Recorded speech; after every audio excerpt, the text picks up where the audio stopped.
I followed a very strong, deep passion, and I went straight into the enterprise program my first year. And I chose Baja because that was the program that I was introduced to when I took my tour here and fell in love with the place.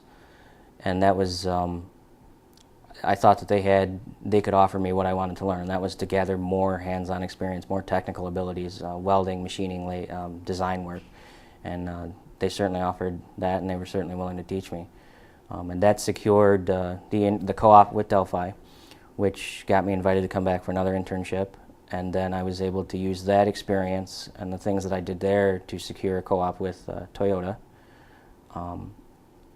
In between there, I had made the switch from Baja to EcoCar, more or less for personal reasons. But I guess for lack of a better explanation, I kind of got bored with it, and I had gotten everything from them that I had wanted, and they had taught me everything that they could teach me at that time. I know that there's a lot of things they could teach me now, but and I felt that I wasn't being challenged, and I guess I've always been a person where I have to have a challenge in front of me. And so a friend approached me and he said, we're kind of in need of good, talented people, and we'd like you to at least consider it. So I went to one of the general meetings, and now I've been involved with the automotive industry at a first-hand basis for quite some time.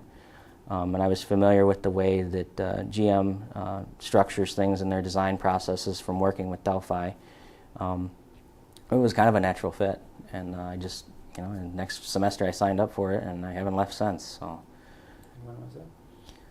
Oh boy, that was. It all blurs together into one. I really couldn't give you an exact date. Maybe So 2 years ago. Yeah. Yeah. Okay, well, it's the premier North American collegiate design competition, as we call it, and there's 17 schools from North America that have been chosen to participate. We're the only ones from Michigan that are in it. It's sponsored by the Department of Energy and General Motors, and of course the goal is to design and implement a hybrid architecture into a vehicle that previously didn't have one, and to retain or improve the performance, acceleration, braking, and handling, as well as the emissions, lower the emissions. And that can be done by any measure of ways. There's multiple different hybrid architectures, and there's multiple different drive propulsion systems that all the different schools are using. So my role with that has been, I came in, I've always been on the mechanical team. My role to begin with was I was in charge of the high voltage energy storage systems, so that we have in our particular architecture a 5-cell lithium-ion battery pack that provides the stored energy for the electric motors to drive the car in either all-electric mode or in the electric assist mode, which is part of the hybrid architecture as a whole. We had the pack donated to us by a sponsor, and we needed to integrate that into the vehicle. So that was my first role. I spent a year on that project designing from the ground up a system to put these modules in the vehicle, where we were going to put them, how we were going to mount them, and there was also some pretty strict safety standards that it had to adhere to as far as hazardous gas management, and so if in the event of a crash, where are these things going to go? Because they're not small by any means, and they're certainly very volatile. So that whole system was something that I designed. So the thermal standpoint and the mechanical interface, and as well as the packaging, and making sure that we have access to it if we need to service it, and also that the electrical and controls people have access points wherever they need it. That transformed into where I am now, which is the mechanical team lead.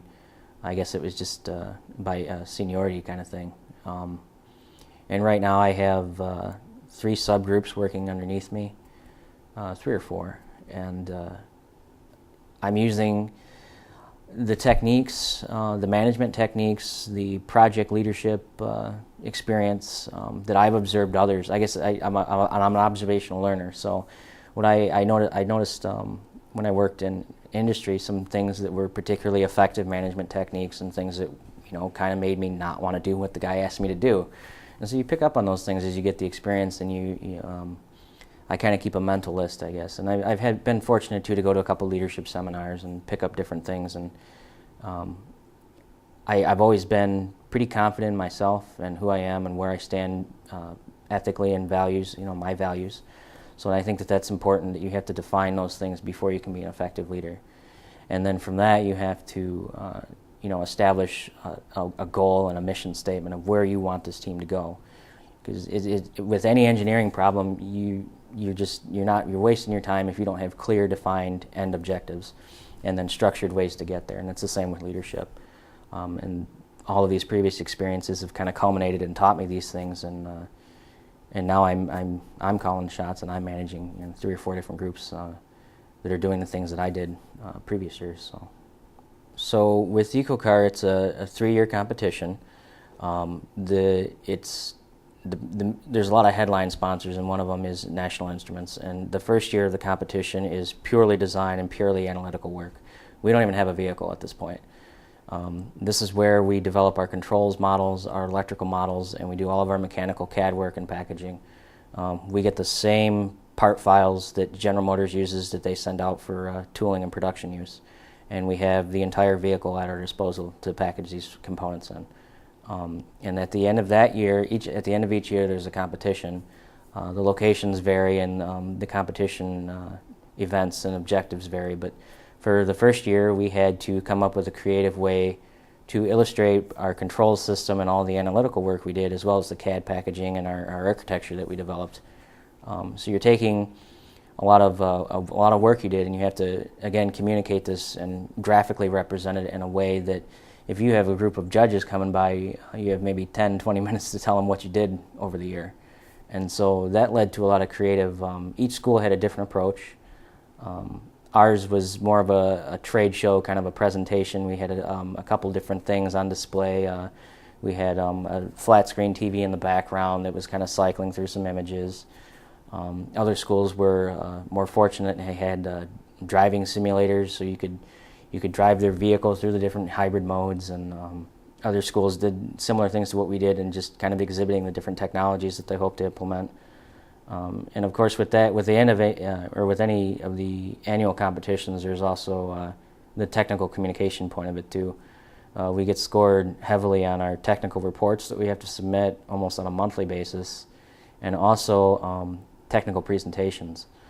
Those are part of the annual competitions at the end of each development year. The scientific technical reports that we do, they're update reports or progress reports, or we're explaining our analysis or explaining our the validation we did for different testing of components, or our strategies to mitigate these kinds of faults. And so these are real engineering documents. These are things that I would feel comfortable submitting to an employer or a manager. And they're of that quality and of that caliber of communication, and certainly the amount of engineering detail that they go into as well. The presentations that we have to give at each annual competition, those can be brutal, because now this isn't a lab report where if you don't know something, you can kind of talk around it and maybe kind of fill in some fluff and get away with it. We have a panel of probably 10 to 20 industry experts, depending on what you're giving the presentation on. So ours was the mechanical integration of it. And we had to go over every mechanical integration change we made to the vehicle. And we had chassis guys there, NVH guys there, handling seat safety, occupant safety, all industry experts. They were considered experts in their field. They were from Bosch, General Motors, any of the major sponsors, A123, National Instruments. And it was, pick these guys apart time. And that's when you really kind of start pulling at your collar and trying to come up with the best answer you can. And hopefully at the end of the day, they're satisfied and they give you the green light to go into the next year competition, which we were. And year 2 rolls around, and that's the mechanical integration year. That's when we get the vehicle delivered.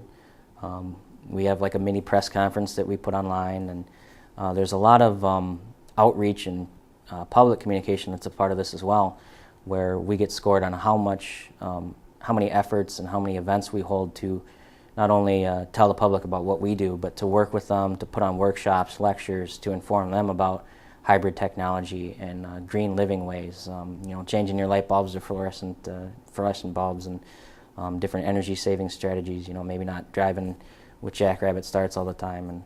And so we get graded on that as well. And we're encouraged to use social media outlets, so like Facebook, YouTube, and Twitter. And we keep track of all of people can keep track of all of our progress and the different things we do using those mediums. But now that we've got this vehicle, we tear it apart. It's a 2009 Saturn Vue. It's a test mule vehicle. Since Saturn has since been canceled, they had the prototypes kind of sitting around, so they shipped them to us to further play with. And that's when you take everything that you've done on paper and you implement it mechanically.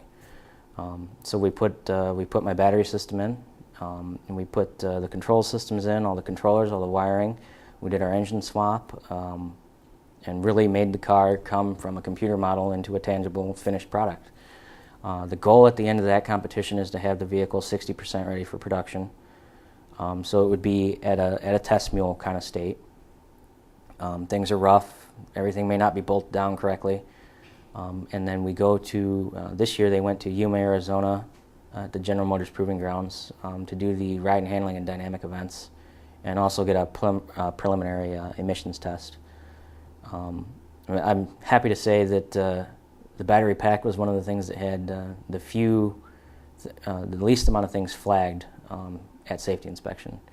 So I guess I was unable to go, and so I knew when they were there. I was waiting for the phone call to see if there was anything that they needed questions or support on. And when nothing came through, I called them. I said, hey, what happened with my battery pack out there? And they said, well, yours was actually the one that we had the least amount of problems with. So that's great.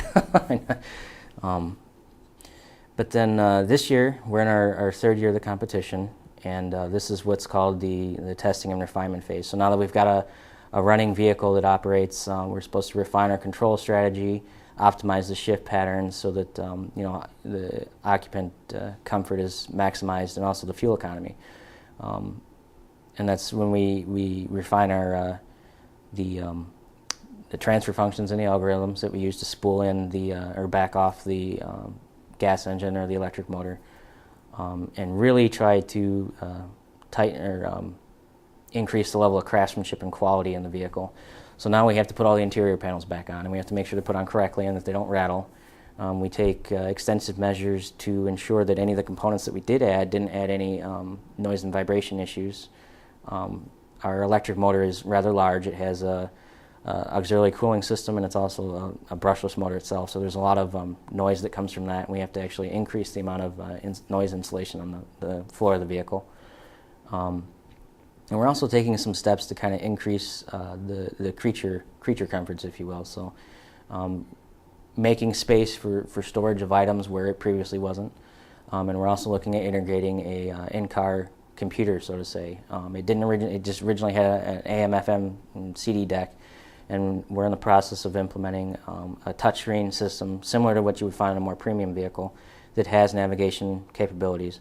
But more importantly, it's going to be a tool for the consumer or the engineer, whoever's driving it, to interact with the vehicle, and that it has the ability to display onboard vehicle diagnostics and CAN messages coming through the vehicle, as well as your overall state of charge of the battery and how efficient your driving is.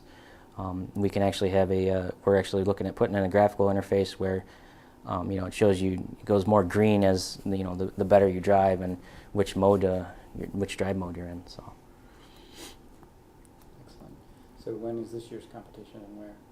This year we have our final emissions testing down at an EPA facility in Ann Arbor in March. And then I believe the final competition, which again is more ride and handling, dynamic kind of events, as well as this is when they really put your craftsmanship under the microscope. The vehicle is supposed to be 99% production ready at this point, and that's what that means is if you were to go to a dealer and purchase our vehicle that we've developed, it would be 99% of what you get. And I believe that's being held in Milford, probably sometime in May or June, Milford Proving Grounds down at General Motors.